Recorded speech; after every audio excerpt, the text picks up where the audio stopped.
All right, guys, welcome to another edition of the Fly Fishing Journeys podcast and video podcast. I am excited to have Devin Olsen, who is part of the Tactical Fly Fisher team.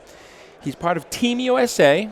He's an author of a book that we're going to talk about, Tactical Fly Fishing. Yes, sir. And he's a publisher of 2 Euro Nymphing cinema films with Lance Egan and Gilbert Rowley. And that's a Modern Nymphing and Elevated would be the second one? Modern Nymphing Elevated. Mm-hmm. Modern Nymphing Elevated, it's the second one. And the amazing videos if you want to learn how to be a better Euro nympher. So, Devin, thanks for being on our podcast. Happy to be here, Rob. Yeah, Thanks. I'm excited to have you. So, we're here at the Denver show. Why don't you give our listeners and our viewers a bit of an idea of what your roles and responsibilities are here at the show? So I'm here mainly as a teacher or an educator. I'm here to give talks. So I have several nymphing talks I'm doing. I also have a talk that lets people in get a little glimpse into my book. Okay. I'm also here signing books at the author's booth, and then doing some tying. So I have a tying theater showing, and then teaching some classes as well. So I have a casting class today, looking at just fixing some casting mistakes for folks. Yep. And then also tomorrow I'll be doing a modern nymphing class as well, so Euro nymphing focused. Super cool. How long is that class? The classes are pretty long. They're about 2.5 hours, I think. Okay. And that's actually one of the paid classes? Yes. Mm-hmm. And how much is the fee to come into a class? Like $80 or something like that? Yeah, I don't remember off the top of my head. Nothing you need to be worried about. I think it's about $80. So, and worth every penny because these are going to improve your skills, and it's for somebody who wants to kind of take their fishing to the next level.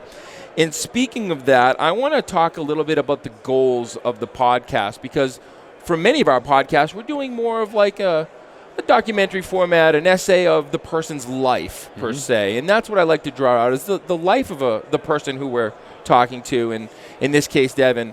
But I think on this one, it's going to be a little different because we're going to actually help you improve your fly fishing. Some of the questions that we're going to draw out, Devin's going to give you some insight. Well, we'll see if my answers have improved your fly I'm sure they will. I'm sure they will. But that's what I'd like our listeners and our viewers to know is that this podcast is going to be a little different, than it's just not going to be a personal essay of their life, which we're going to talk about. But it's also going to help you improve your skills, if you will. So it's a skills-based and kind of a technical parts of our podcast. We're going to talk a little bit of technical stuff here, too. So before we get into all that technical stuff, and for our viewers here, I'm not checking my email or texting. I'm looking at my notes here because we've done some preparation because we want to make sure this is good value for your viewing dollars. I'm just hoping he's not swiping left and right. No. We're not doing any of that. We're not doing any of that. First of all, tell our viewers where you live. So I live just south of Salt Lake City, about an hour south in Utah. So home waters, the Provo River, really pretty famous river there in Utah, and grew up fishing that and a lot of the other local streams and rivers around, and lots of lakes as well. Cool. Provo. Mm-hmm. Yeah, I'm not super familiar with the Provo. Yeah, it's a pretty technical tailwater, like a lot of the ones we have in the West. Yeah. So really productive fishery, has piles of fish in it. I mean, density is well into the 3,000 to 6,000 fish per mile range, depending upon the year. Yep. And a few big ones around as well.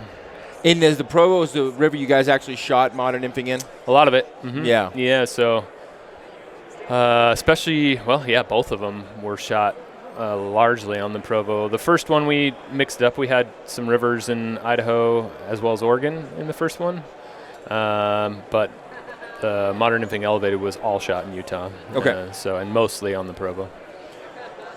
Is that where you grew up? Mm-hmm. I've bounced around everywhere in the intermeeting. Yep. In the time in between, my wife and I, we've tallied it up a few times, and that's how crazy it is that we have to tally it up. But we've been married now for 14 years, and I think we moved 13 times. Wow. In those 14 years. So. Well, you guys got to get around. Yeah, I've lived in Colorado a few places, lived in Montana, lived in Idaho, lived in California, Oregon, and now I'm back in Utah for a while. So speaking of family and where you live, I remember the last time I checked in with you was an incredible movie called Confluentus that you were actually living with your folks, tell me about this story here. Yeah. So I was formerly a fisheries biologist. Okay. So I've worked in the field of fisheries biology for about 10 years. And the last couple of years of it, I started my sort of online fly shop on the side, just something else to do. And because, of course, we're never busy enough, right? So I started this on the side, and after the first modern nymphing film came out, it basically exploded. Yeah. Like the site just kind of took off, and suddenly I was working 2 full-time jobs trying to run that and be a biologist all at the same time, and so we had to decide to make a move, and so we decided to take the shop on full-time, but we weren't sure how well it was going to go to begin with, so yeah, we moved home to be with my parents for about a year just to make sure that we wouldn't be destitute. Okay. So you've moved out. Oh yeah, by the time the film actually came out, you were back. We were out. Okay. Yeah, we were out on our own. So. That was the funniest because like you moved back home, and then I think Gilbert, something like everyone was like moving. All 3 of us that were in that film at the time of the shooting were living with our parents. That's unbelievable. That's what you call a fly. They think we're getting rich at this, right? Yeah. That's the fly fisher's life, the passion of fly fishing. Yeah, there was no. It's rarely big money involved. That's for sure. But we want to be out on the water, and so. There's big life involved. There is, yeah. Thankfully, Gilbert now is not living with his parents either. Congratulations, Gilbert. Yeah. Congratulations, buddy. Chris, I think, still is, but but we weren't going to talk about that. We're not going to talk about that at all. Well, cool. So, tell me about your wife. Oh, my wife. My wife's name's Julia. Okay. 2 kids. Wow, 2 kids. Yeah. We met. Wow. We met both when we were both music majors. Okay. And we met in a music dictation class, which for any music majors that might be out there, you might know what that is. Anybody else probably wouldn't, and that's okay. We both studied music for a little while, and then both quit. She went on to get a culinary degree. I went on after she got done with culinary stuff to do fishery stuff, and now she's back in nursing school. Okay, so she's a nurse. She's studying to be a nurse. Studying to be a nurse. And love her dearly. We've been all over everywhere together. Yeah, that's cool. And your 2 kids, boys, girls? Yep, 1 of each. Okay. Yeah. My boy is 6, and my daughter in February will be 3. Very cool.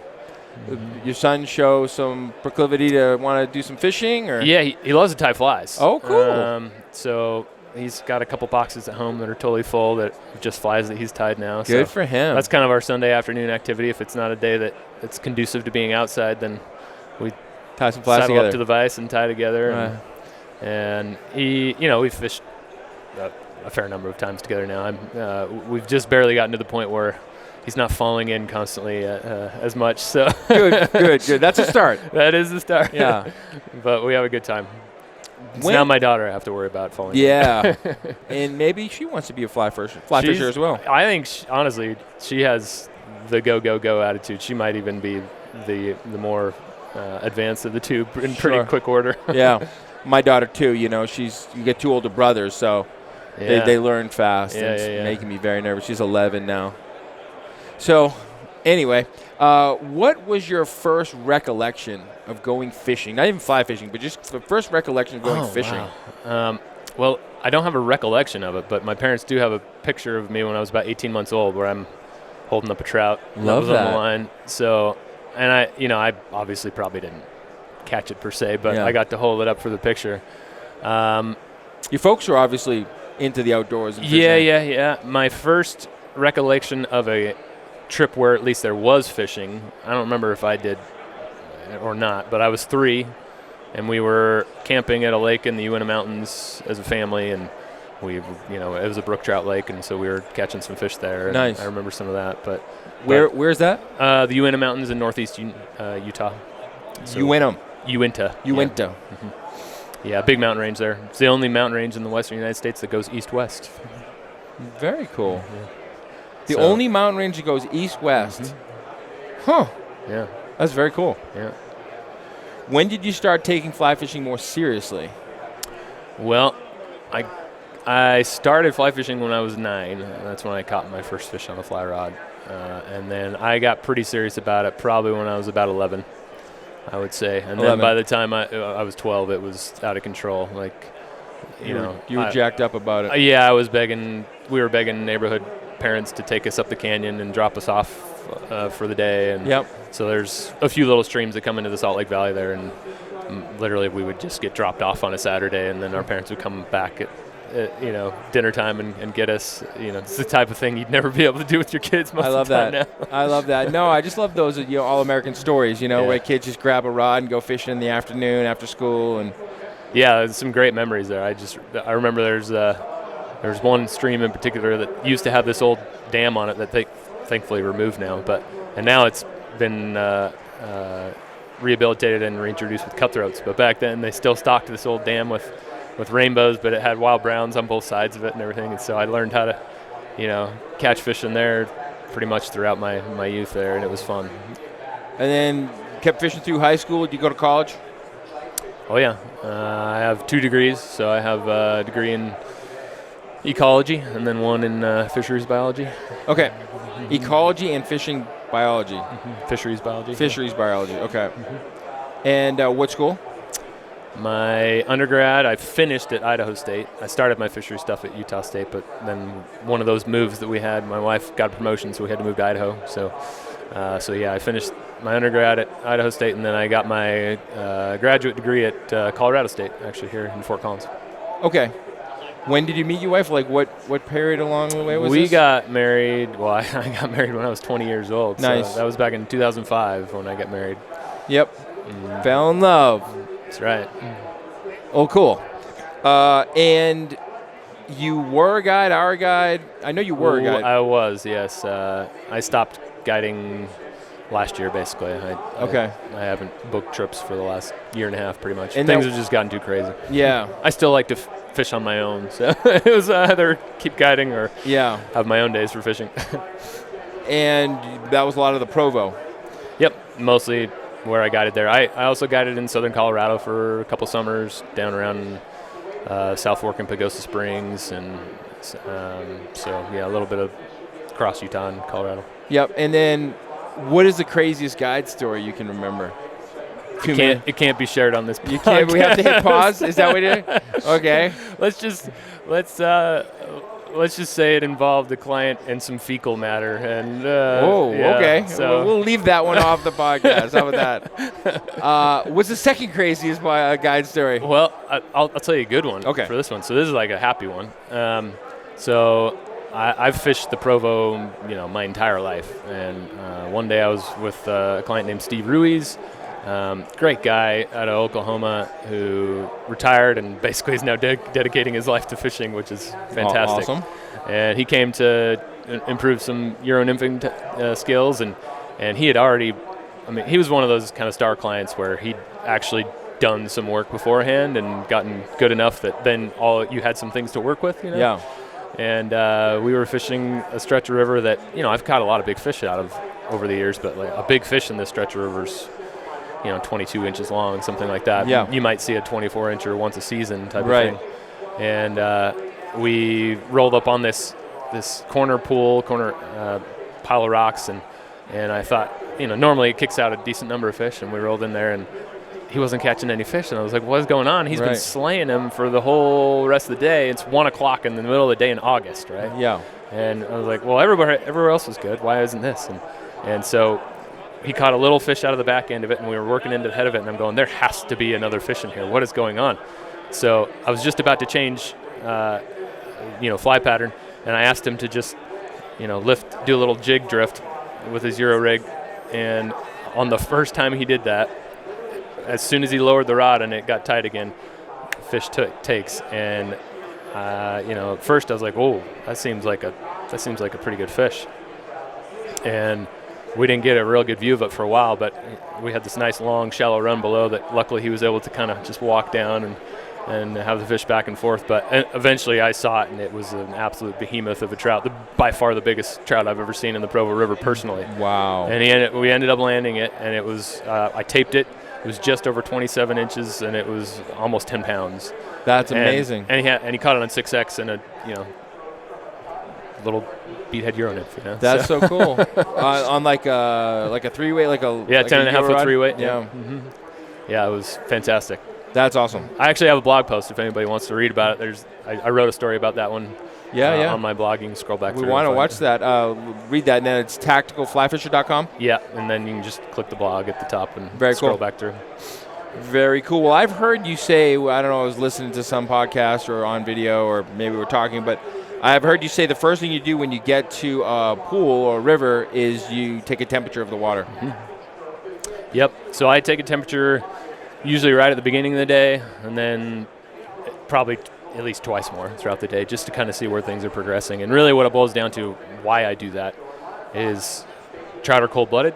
Their metabolic rate is very tied to the temperature of the water. And that metabolic rate also helps determine where they're going to be in that river. If it's high, if they're running on all cylinders, it's the temperatures in the 50s or low 60s, and they're rearing to go, then they're going to be in some water types where they can get lots of volume of water coming past them per unit of time, because that brings more food per unit of time, and so it's good feeding water. So pocket water, riffles, heads of runs and pools, things like that.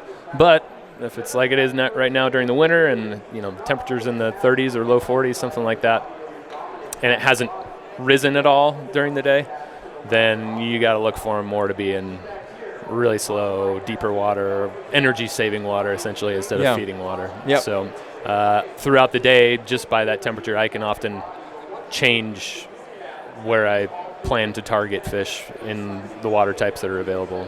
So where before how you're going to attack the fish, or both?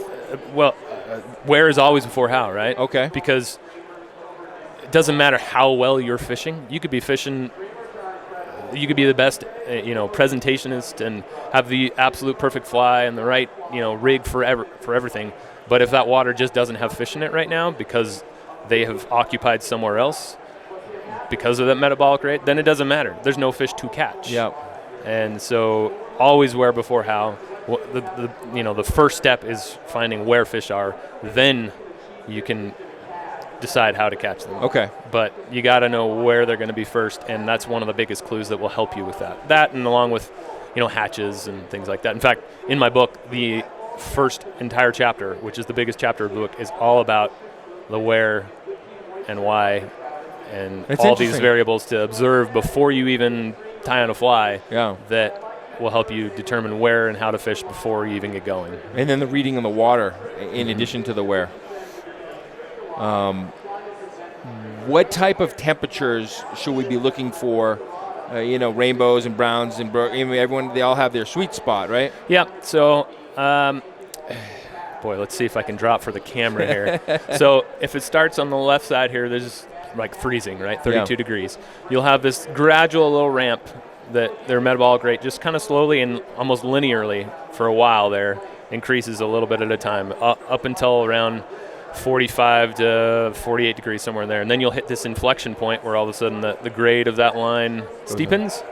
And then right in that 53 to kind of 68 degree category, that's the bell curve where their highest. 55 to 60. Yeah, actually 58 to 63 is usually at the top, depending upon the species. That's going to be your apex, somewhere in there. Yep. But that whole bell curve, which anytime you're in that bell curve, they're feeding hard no matter what. And that, depending upon the species, is usually between about 53 and 68. Okay. And on the tails of that, if you're past 68, then you're starting to get into stress mode, especially by 70. And then if you're below 53, then you're getting into much lower metabolic rates. You're not going to be feeding as hard. Not as hard, but you can still have really good fishing at that time. You just have to choose different places to fish. Yep. Unless there's a really heavy hatch that kind of cancels out some of that low metabolic rate, because there's so much food no matter what that they're like, I'm going to store it up for now and I'll digest it over a long period of time. So if you're going for browns, let's just say, when you dip your temperature, what are you hoping it's going to be? Well, if I want, I always have to work within the reality of the day and the season, but if I could get a 60 degree temperature for browns, that is usually about perfect, because they're in everything. Okay. I mean, they are in water that's inches deep to raging under waveforms to tucked up on banks. They'll be in everything at that point. And so that's when I enjoy it the most, because I can fish the whole river and I can find ways to catch fish in all sorts of different water types, which is really enjoyable for me. Yep. I enjoy that a lot more than I do just camping on a hole and mining fish out of the same spot for an hour.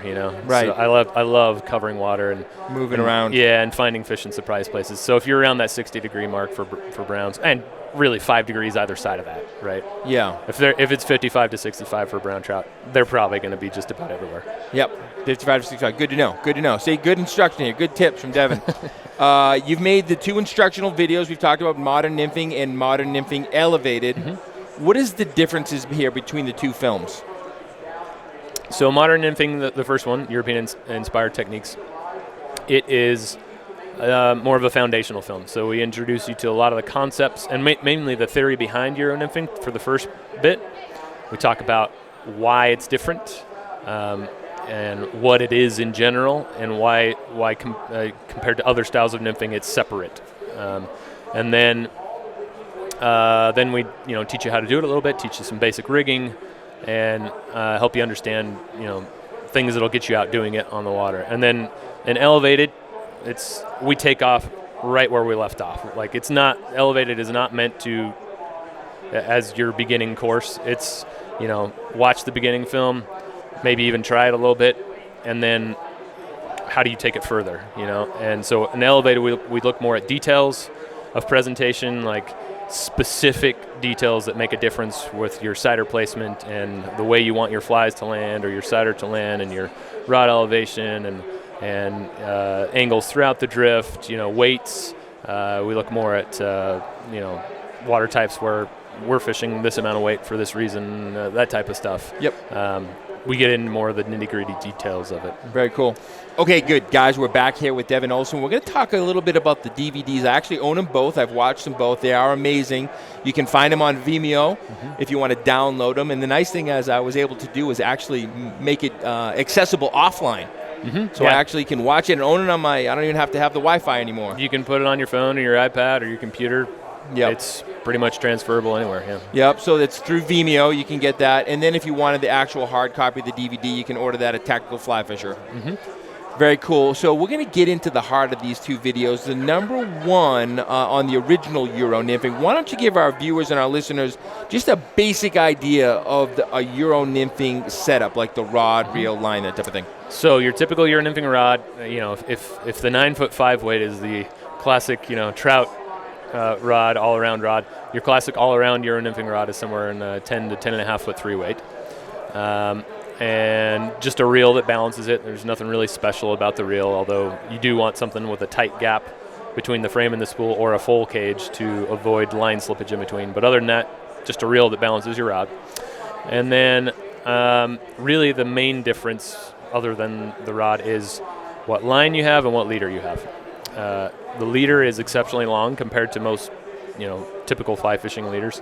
I usually, by rule in competition, I'm actually limited to twice the length of my rod for my leader length, and I go right to that length. So if you're at a 10.5 foot rod, you can have a 21 foot leader. Yep. And I'll be right up to that normally. And now, can I pause you there for 1 second? So a question I get, and I ask probably half a dozen people that I know and respect. I'm going to interview Devin Olsen. Give me some questions. One of the questions I got was, if you could not stick to those competition laws, would you do things differently? By and large, no. Okay. Would you go longer on the leader?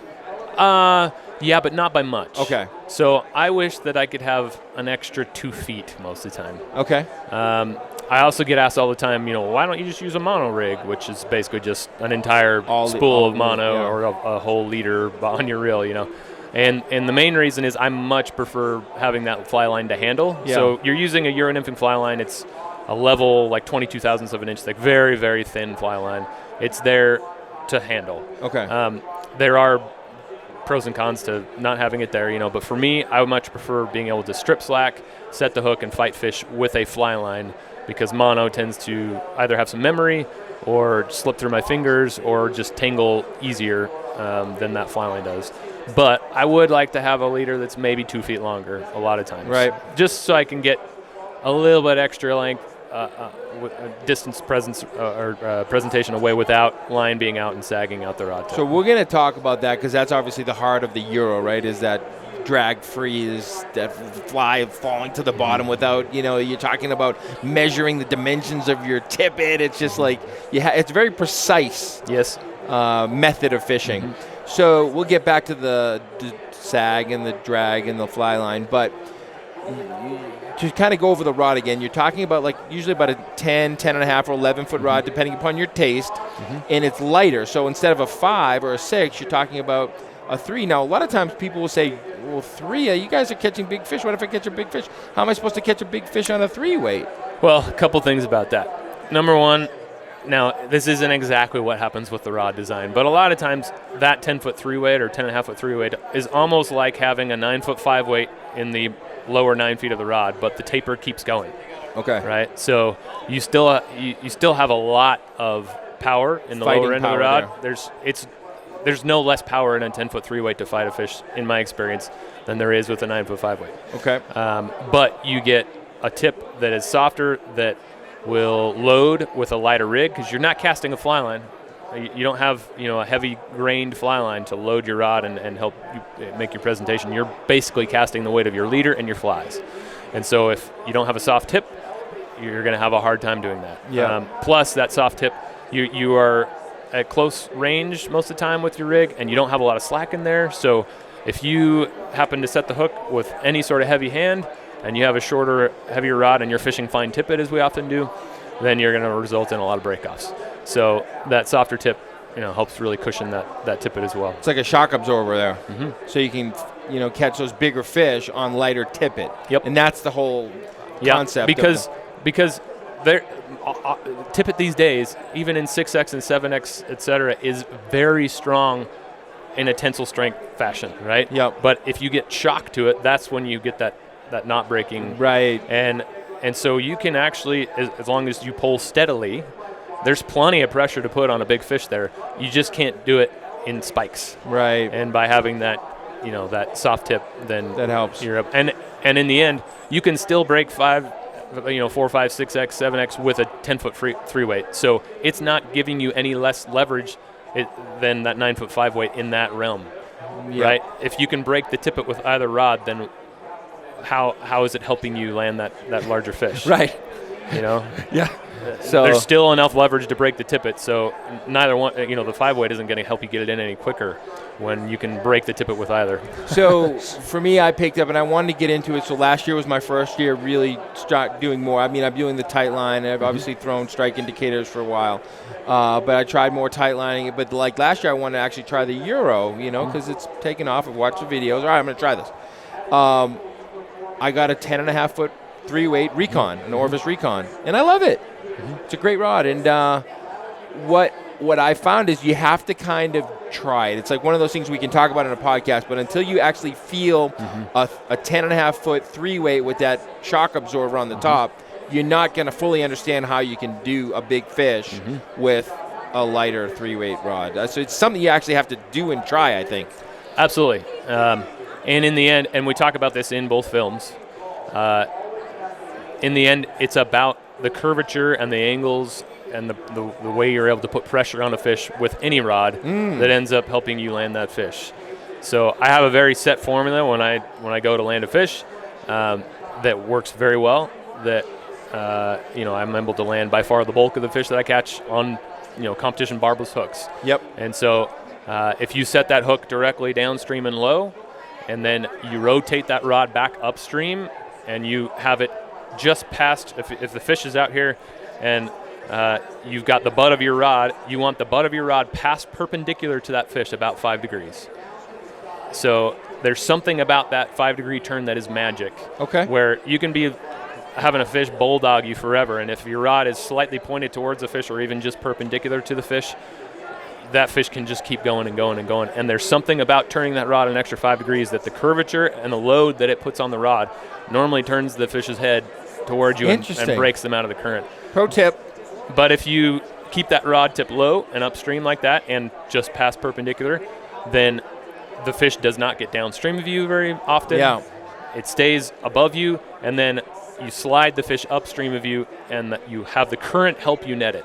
Yep. If you put your rod to the downstream side, or if you just put it straight up in the air, that fish almost inevitably gets downstream of you, and then when you go to land it, the current is taking the fish away from you. It's not bringing it towards you, right? Yeah. So you're sitting there swiping. I know this technique. Yes, I've seen it many times. And oftentimes that's when you lose that fish, right? You either break it off or it spits the hook because it's sitting there Yeah. on the surface. If you can bring that fish up above you and have the current help you, it'll slide it into the net for you. I love this. Yeah, that's a pro tip right there. And I saw that in your videos, is that make sure you always stay below, have the fish above you. That's something I started actually doing in all of my fishing, is keeping the fish above me. Yeah, it's not limited to Euro style, Yeah, obviously. exactly. So can you talk just real briefly? I know you can find in tactical, I'm sure you can get a whole leader setup from start to finish, but can you give us like the Cliff Notes version of a leader setup? Yeah, so the basic leader setup anyway. This isn't the leader that I'm normally fishing now, but it's a great leader to get started if you're coming from other styles of fly fishing and you want to get into it. So you can essentially take 10 to 12 feet of 15 or 20 pound Maxima chameleon usually, because it's a little bit stiffer. And then I add about 3 feet of 12 pound test amnesia, and then to that something like 1.5 foot of pure cider material, so like 12 thousandths or 11 thousandths of an inch thick cider material from Cortland or Umpqua, lots of those. And then you have a tippet ring on the end of that, and that tippet ring makes it so that you can keep your cider for a long time. And as you as you are re-rigging constantly, then you don't have to chop into it. Also, it joins to that much finer tippet in a much stronger knot than trying to splice them with a blood knot or a surgeon's or whatever. And then you can have a 1 or a 2 fly rig typically after that, or 3 if the state allows it, but 3 is a nightmare for most people. But you're going to have somewhere between 1.5 to 2 times the depth of the water, hopefully on average, to your point fly, which is the fly out on the end, right? So take a look at the average water that you're fishing throughout the day and try and stay in that realm. And so wherever that is, that's where your point fly is, and then your dropper fly is going to be about 20 inches hanging vertically above it. So you said 10 or 11 feet of 15 to 20 pound chameleon Maxima. Yep, 3 feet of amnesia. Now tell me about the amnesia. So amnesia, for those of you who've fished with it before, it's just a colored shooting line essentially, but it also makes a good transition material in between chameleon and your cider. Is it just thin mono, or is it? It's just monofilament. Yeah, but it's colored like cider material. So if you have a hard time seeing things, which a lot of us do, especially in glare or whatever, having a much longer continuation of your cider, which your cider is just your indicator essentially with Euro nymphing. That's what you're looking at. It's just colored fluorescent monofilament that's built into your leader.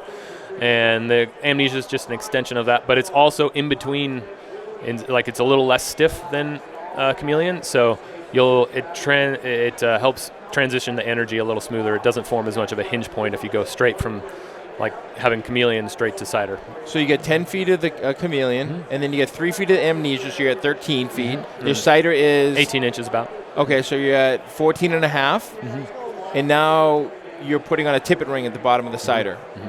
And then you want about 2.5 times the depth of the water. 1.5 to 2 times. 1.5 to 2 times the depth of the water.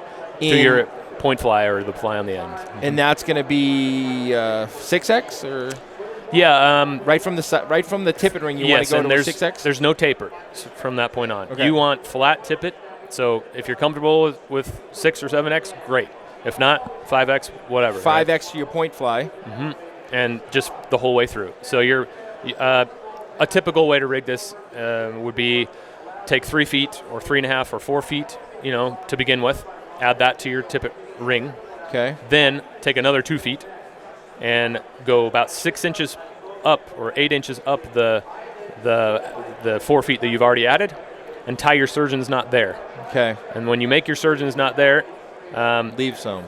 Well, the reason why you went up 6 or 8 inches is that as you pull the knot closed, especially if you pull the knot closed from the down leader side, that lengthens that waist tag. Yep.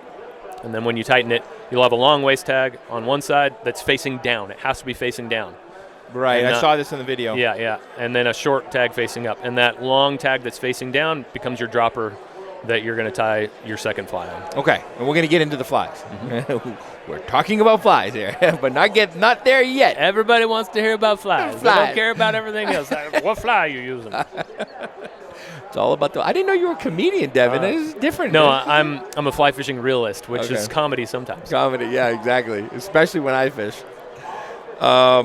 What do you mean by French leader. Did we just talk about it, or because I've heard you talk about basically French leader? Yeah. So that's the old style French leader that we kind of came from using. Yeah. I don't want to get into the nitty-gritty of like the different countries and their leaders because none of that really matters. My question here specifically coming up is the difference between the countries. So you haven't got to that part of the podcast yet. No, we'll skip it. We'll skip it. We can. But the whole point of the videos for us was, it's funny how in the weeds people can get about this whole technique and I only French nymph, or I only Polish nymph, or I only Czech nymph. All those countries are doing the same things nowadays. Yeah. There's no differences between the Spanish and the French. I mean, they've all settled on some basic techniques. There might be some slight variances in between leaders, but by and large, we're all doing the same thing. Some of these names, the Spanish or the Czech or the Polish, came from how maybe things happened like 8-10 years ago. Yeah. Or further. Yeah, further. Like, most of this started in the 80s, like with the Polish in the late 80s, and then it moved. The Czechs kind of ran with it in the 90s, and then the Spanish and the French really started innovating in about the early 2000s, and most of us are now using iterations of what those two countries came up with, essentially. Okay. Well, then we just did it. See, that was harmless. But getting into the specifics of what those actual leaders and methods are, it's not really important. You'll just give us the number to the guys over in France and Spain. And they don't even know. Like, I'll talk to them all about it, and they don't. I get a different history from every single World Championship competitor I talk to about all these different methods. Yeah. There's no agreed upon consensus. I get 100 names of who originated Czech nymphing and Polish nymphing. As do I. Yep. Oh, this person, they started Polish nymphing. Well, and with like so most of us are now fishing a micro leader, which instead of having an actual taper to the leader like what I just described, you're literally fishing with your entire leader to that tipper ring is 4X cider material. Okay. So it's very, very thin, has no sag comparatively. Yep. It's an absolute beast to cast. I would never advise anybody to try it to begin with until they've had years of practicing it with, thicker, easier to cast leaders. Sure. Well, it's good to know. You talk a lot about confidence flies, so we'll get into the flies. You talk about confidence flies. Give our listeners an understanding of what it means when you say confidence flies. Well, it's pretty simple. It's flies that over the years you've tried in a variety of situations in a variety of places, and more often than not, those flies end up being successful. And your go-to patterns. Your go-to patterns. That's another word for it. Yeah. So, I mean, we all have patterns that we're constantly trying. Especially if you're a tyer, you're constantly trying to come up with something new to maybe give you an edge on the water. And when that happens, you try some things, and some of those flies rise to the top of ones that usually produce, right? Yes. And others get discarded or given to friends, Here, try this. Oh, this is Devin's fly. Well, no, it's a fly that didn't work. Yeah. So, I mean, confidence patterns are just over lots of seasons, lots of tournaments, lots of whatever, that those are patterns that have become good for you, that you can rely on, that you always have, right? Yeah. And so if the confidence patterns for me are just like if I'm on a new river and I've never been there before and I don't really know much about it, I don't see anything specific hatching, I'm going to start with this list of half a dozen patterns, basically. And hopefully, as I sort through, a lot of times on the second or third, or even on the first, I'm in right away, and I don't really have to worry about it much the rest of the day. Yeah. So that's what a confidence pattern is to me. How many flies should I consider it to be in my confidence box? As many as I think I'm confident in, or should I try to limit it to like maybe 10 or 12 flies patterns? That's pretty individual, but to begin with, probably less is better. Okay. So 10 to 12 would be a good range. Actually, a lot of folks roll with a lot less than that. I mean, there's a lot of guys I know that for a long time were very successful with half a dozen patterns, but in a range of sizes, weights, and maybe colors. Right. Now, I know a lot of this stuff is kind of proprietary because you're out there on the tournament trail, worlds, if you will. We're going to talk about the competition. So are there any confidence flies in your box that you're able to share with us that say, hey, this is my confidence fly? Well, absolutely. I mean, if you go on my site right now, I have a bunch of fly tying tutorials, and all of those I would consider within my confidence. The funny thing about my site compared to maybe some other folks is that I really do try and share stuff that I use. That you're doing. That I'm doing, that I use, that is valuable for me. And I don't put up tutorials constantly because I'm not using new flies constantly, and so if it makes it into a tutorial, it's there for a reason. So I have lots of those on my site that you can go back through, but a few, like I have some patterns with Umpqua Feather Merchants right now. Those would all be on there. The Light Bright Perdigon, the Quildagon. So those are 2 Perdigon-based flies. Those are really high on my list of go-tos.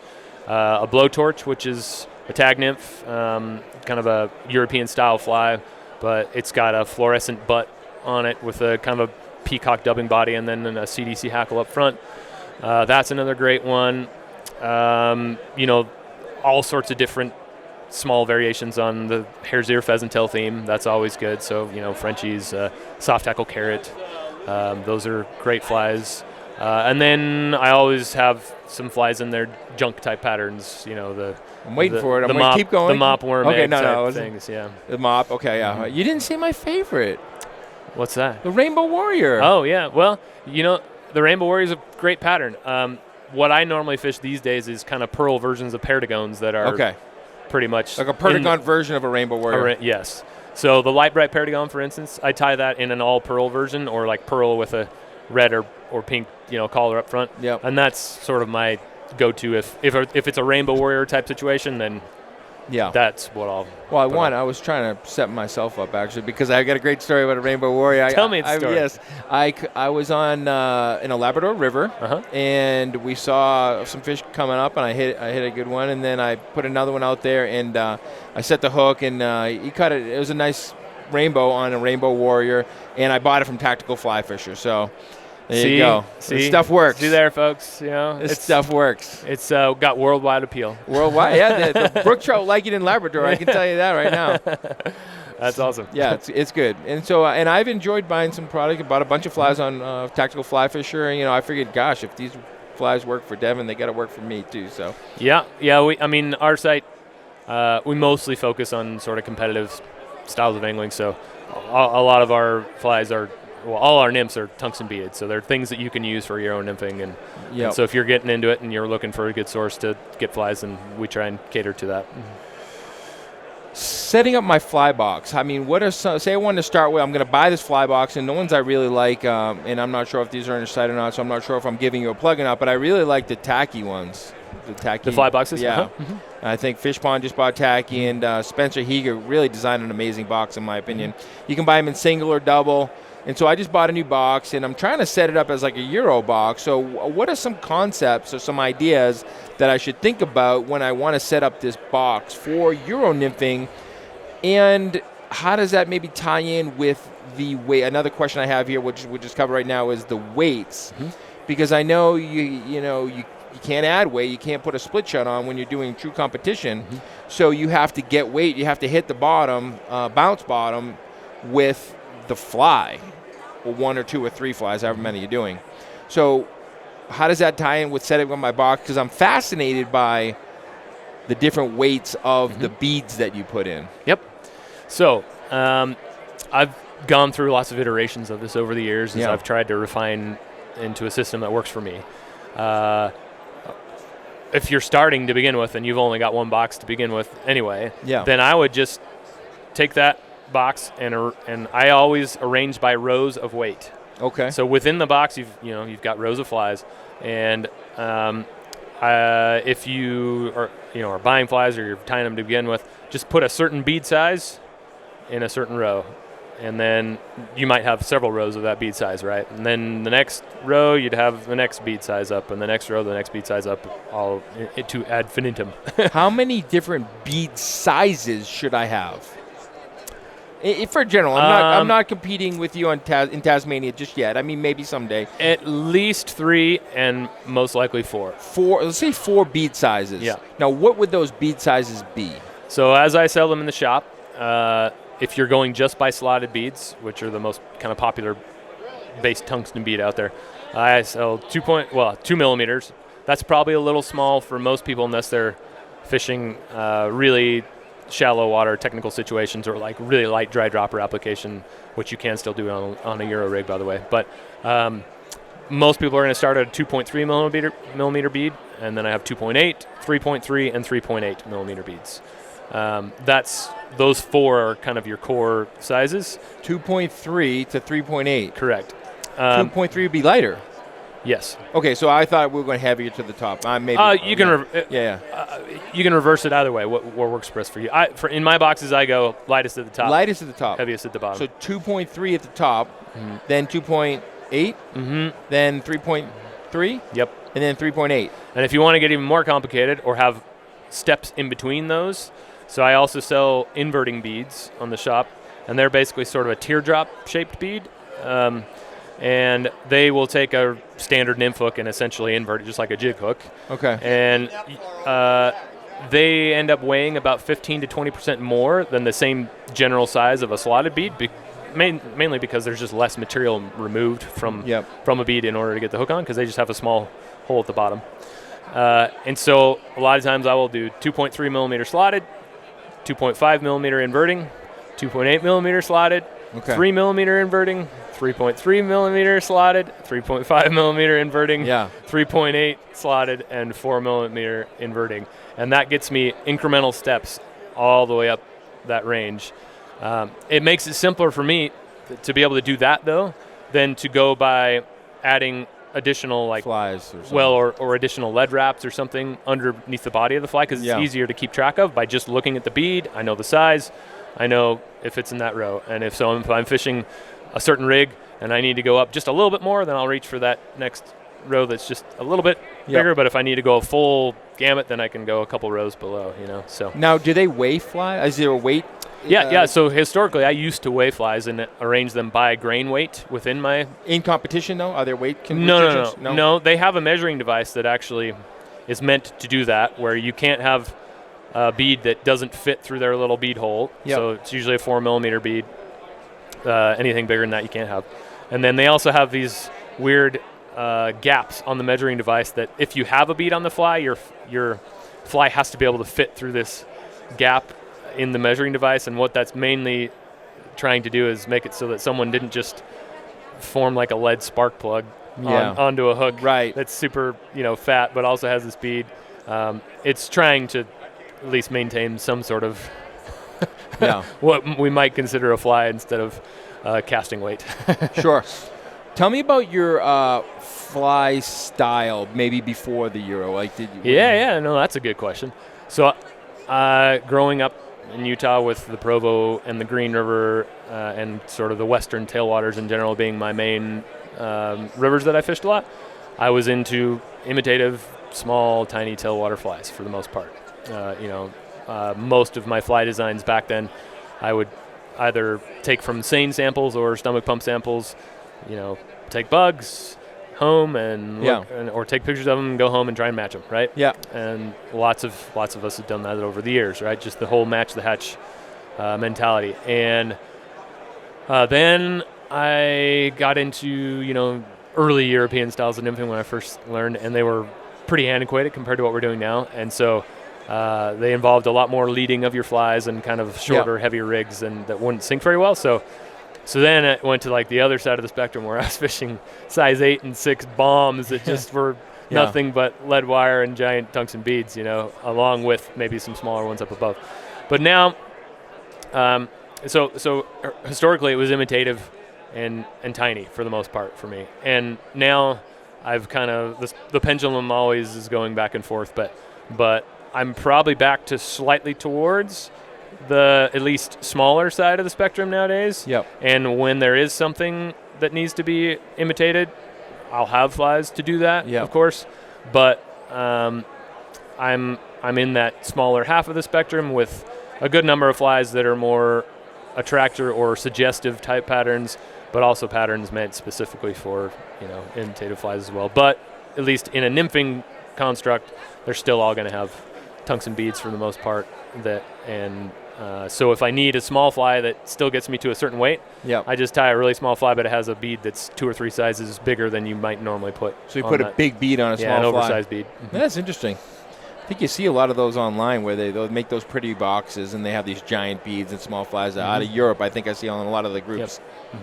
What do they call those? Polynymphs or something? Oh, that's a polyphetus, Okay. maybe. That's kind of an old. That was how to tie a jig nymph before they existed. They actually, that one you put essentially a bead or in the old days a split shot that they would crimp to tippet, and they would actually tie it so that that tippet was on top of the hook in a loop. And so it was basically just forcing all the bead or the weight on top of the fly so that it would invert roll upside down. And people would just tie them with different sizes of split shot to make that. Okay. So cool. Before we wrap up, I just want to cover 2 quick topics here with you, Devin. Number one is you're on part of Team USA. Can you give our listeners just an overview? You just got back from Tasmania. Can you give our listeners just a bit of an overview of what competition fishing is, Worlds, Tasmania, the recent trip, and then kind of how you've progressed over the past 10 years? Yeah, well, so I started competing all the way back at least for Team USA back in 2006. Yep. And Team USA, all the way up, Fly Fishing Team USA, we're the team that represents the United States at the World Championship every year. That's our mission, in addition to trying to be ambassadors for the country. And we have a qualification process that if you want to find out about it, you can hop on the website and learn about it. But I started in 2006, squeaked onto the team that year, and then a few years later had my first World Championship in 2009, and then I just got back from Tasmania where it was my 11th consecutive World Championship. That's awesome. So it's been really exciting. In a nutshell, how do I quickly cover what competition is?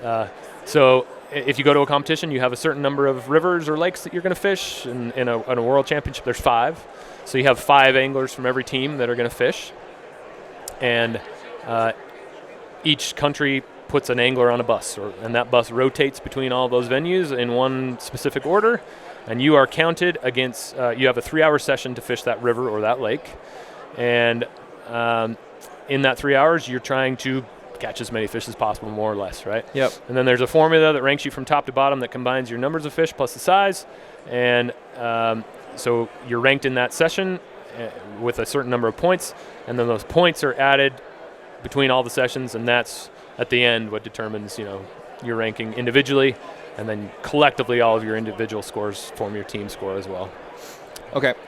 And, something that I've heard is, a lot of the countries are, fairly tight in the river part of the fishing. And, you have some countries that do really well. And, for a specific competition, one country could do exceptionally well or maybe not as good as they wanted. But the fishing skill level between the river stuff is a lot closer. And maybe what would win the championship or the title is how well you do in the lakes. Correct. So, in 2015, the year we got our first team medal, we did well on the rivers, as well as anybody else, right? We got silver that year. I got bronze individually that year. But what really put us over the top was we were one of only 3 countries that caught fish in almost every session on the lake. The lake was very hard that year. Sessions were being won with 1 to 5 fish, essentially. There weren't very many fish available. I got a 3rd place in my 4th session there with only 2 fish, But the fact that we were able to catch fish in 4 out of the 5 sessions put us over the edge. What put us over the edge. Yeah. Same in the next year in Vail when we had the World Championship here in Colorado. We actually had a really rough beat draw on the rivers that year, and it was kind of stacked against us. But we still got a bronze medal on for the tournament, largely because we absolutely dominated that lake. We got 1st or 2nd place in the session, every session on the lake. So the lake is often or lakes. Yep. Like this year it was 3 of them in Tasmania. Next year in Finland it'll be 3 of them as well. The lake is often what really separates the men from the boys, for sure. I heard you had perfect conditions for fishing in Tasmania this year. No, not true. No. I heard bad. According to Facebook, there might have been a little bit of wind. Yeah, if you actually look up either on Instagram or on Facebook, look on my feed and go back, and I posted a couple quick clips of what we were dealing with. We had sustained winds the entire 5-day championship. During the sessions, we were dealing with sustained 35 to 40, 45 mile an hour winds and gusts that were into the 60s in a couple of the venues. It was so windy at times that water spouts were coming off one of the lakes and getting tossed 60 feet into the air. And we're out there fishing in boats. Unbelievable. Well, isn't that like the arch nemesis to the Euro rig is wind?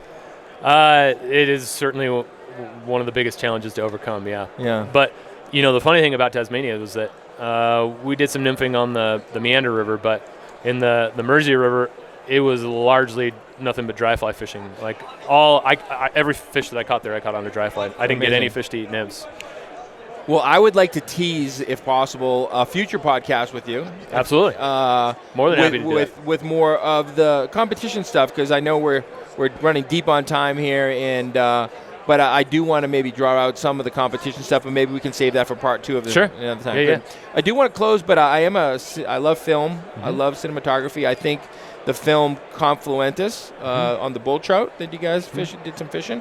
That kind of inspired me to really go deep. I've always had a passion for film. Mm-hmm. But after seeing the beauty of that movie, the beauty of those bull trout, and the beauty of the way that Gilbert Rowley put that whole thing together, kind of really inspired me to go deeper into cinematography and filmmaking. So we started a vlog, and, nowhere near any of that level. So we want to just maybe talk a little bit about Confluentus as a movie. And then you did premiere a new movie last night at the IF4. Can you tell me a little bit about those 2 movies? Yeah. So Confluentus, really, it's the story of, I'm a competitor, right? But I'm a competitor because I deeply love fly fishing, and I have since I was a child. And still to this day, while I love competition, and that's sort of steered me a lot of my travel time and money away from adventure, Yeah. I still also love wild places and wild things, and I love backpacking. I love earning a really good trip. Yeah. And there's a river that I knew about that I fished several times now that I will not disclose its location. But it's a very special wilderness area with an intact, like a very healthy population of bull trout that you're allowed legally to fish for, obviously, whereas you aren't in some locations. And so that's the story of us coming together as 3, friends that sort of the background. The reason why we were all living with our parents at the time was we were all either starting new ventures and really just didn't have a lot of money. Yeah. But we all wanted to not only, shoot a film that's beautiful, but have a big fish wilderness adventure, and we did it with our own 2 feet. We went and earned it, and we had an unbelievable trip where you could catch as many bull trout as you wanted in a day, really, but also do some things like catch them on mice and things like that. So who were the characters in the movie? Myself, Gilbert Rowley, and then Chris Cutler. And you all fished? Yes. And we all fished, all ran cameras. All ran cameras? Yep. We did that whole thing on one GH5 on a monopod that we packed into the backcountry. So this is beautiful, man. Oh, one camera. That was one camera. Shoot. We had an extra along with in case. But one camera, only a monopod. It was all backpacking, so we couldn't take lots of toys. Well, Gilbert's a master. He is, and that's why. That's why we're so fortunate to have him for our instructional films for modern nymphing as well. But we have a new film. This one's kind of more of an artsy film, fishing footage film. There's not a lot of plot or backstory behind it, a little more like there was with Confluentus. It's just fantastic, beautiful fishing footage. Cinema. Yep. With a little bit of thought that might provoke your thoughts. It's called Particles and Droplets. It's in the IF4 this year. Where's it shot? In Idaho somewhere. I tried. No, you did good. In Idaho somewhere. That's good. I just kind of have a general region. Yeah. So not looking for GPS coordinates at all. No, in Idaho somewhere. It was funny, Gilbert. We originally were planning on doing a Golden Dorado trip that fell through, and so Gilbert's like, what else can we pull off in 2 days for an IF4 film? Idaho, baby. So we went to Idaho because that's where Chris lives. And so we all met up there, and we just caught a pile of fish and had a great time doing it and shot a film out of it. It's really fun to watch. That's cool. I'm looking forward to seeing it. I missed it last night because I had to go home and do some studying for a certain podcast with a certain competition fly fisherman. I appreciate the effort, Rob. Yeah. We also do have, just for On the Horizon, we do have another film, an instructional film that'll be due out within the next couple months as well. That's kind of like a video support for the book as well. Cool. So. Well, I have 6 more times to see it, multiple more times. So yes. I do all 7 shows, so we'll see it. We're excited too. The Instagram. Yeah, tactical_fly fisher is my Instagram handle. And the website is tacticalflyfisher.com. Yep. We'll get those in the show notes and in the details of the YouTube. Devin, it's been absolute. Oh, I actually have one more question. Yeah. One more question. I can't forget this question that I asked somebody who knows you what I should ask Devin Olsen. You ready for this big question? You're a little concerned at this point. He says, man, that guy is such a nice guy. I mean, probably the nicest guy. He's probably He knows me? I don't think he knows me. He's probably never done anything wrong. So why don't you ask him what the most trouble he's ever got into would be? And I thought, I'm going to ask Devin that question. Okay. I was maybe 10 years old, 11 years old, something like that. And we were having a July 4th, fireworks extravaganza in the backyard. And there's a canal behind my backyard, and we were doing stupid stuff. And I was throwing those little rose spinning fireworks in the canal and, watching them bloom underwater. Oh, no. Well, I was a little errant on one throw, and it landed in all the dry grass on the far bank. Oh, no. And started the canal bank on fire. So I just sat there and froze. And all my friends were like, you got to do something about this. And so they ran in and got my dad, and the whole neighborhood basically showed up with buckets and ended up putting out. So you were able to get it out? We were. The fire department still came, but it was out by the time they got there. How much trouble did you get in? I don't remember really getting in a lot of trouble. You were such a good kid, they gave you a pass. I felt really bad. And I think, honestly, learned my lesson, so I think they mostly let me off. Okay. So, but that's at least, there's lots of other stupid things I've done, but that's one I can remember. Well, thank you for sharing that. So good. Thanks for being on the pod, tacticalflyfisher.com, and we'll look forward to the next episode. Yes, we'll see absolutely. We'll dig deeper. The thing is, we can just set it up for another show, because I'll be there. Edison and Pleasanton. Why don't we do Pleasanton? That'll give us a little space and time. California. Well, sounds good. We'll look forward to seeing version 2. Devin, thanks for being on the podcast. You're welcome, Rob.